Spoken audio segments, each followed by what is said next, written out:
Hello friends, welcome to doctor Aparna's homeopathy. मी doctor Aparna. तर आज आपण डिस्कस करणार आहोत डायबेटिक पेशंट्समध्ये ज्यांची शुगर कंट्रोल राहत नाहीये त्यासाठी काय उपाय केले पाहिजे. सर्वात प्रथम असणार आहे रोज 1 ग्लास कोमट पाण्यामध्ये 1 चमचा तूप घ्यायचं, ज्याच्यामुळे इन्सुलिन सेन्सिटिव्हिटी सुधारण्यास मदत होते आणि ब्लड शुगर कंट्रोल राहते. सेकंड असणार आहे आलं म्हणजे जिंजर आणि दालचिनीचा उपयोग करायचा आहे कोमट पाण्यामध्ये, ज्याच्यामुळे शुगर ब्रेकडाऊन होते व्यवस्थित आणि त्याची लगेच रक्तात मिसळत नाही, ती व्यवस्थित डायजेस्ट होऊन जाते. थर्ड असणार आहे फायब्रस फूड्स आणि पालेभाज्या, ज्या पचायला स्लो असतात आणि स्लो ॲब्झॉर्प्शनमुळे त्या लगेचच रक्तात पटकनी न मिक्स होता हळूहळू मिक्स होतात आणि त्यामुळे जेवणानंतरची साखर ही वाढत नाही.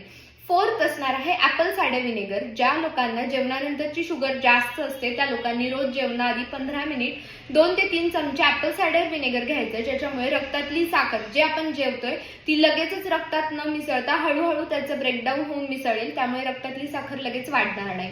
त्याचबरोबर 5वं असणार आहे रोज जेवणानंतर 10 मिनिटे चालायचं, त्याच्यामुळे एनर्जी ही चालण्यात जाईल, लगेचच रक्तात साखर झपाट्याने मिसळणार नाही, हळूहळू मिसळणार.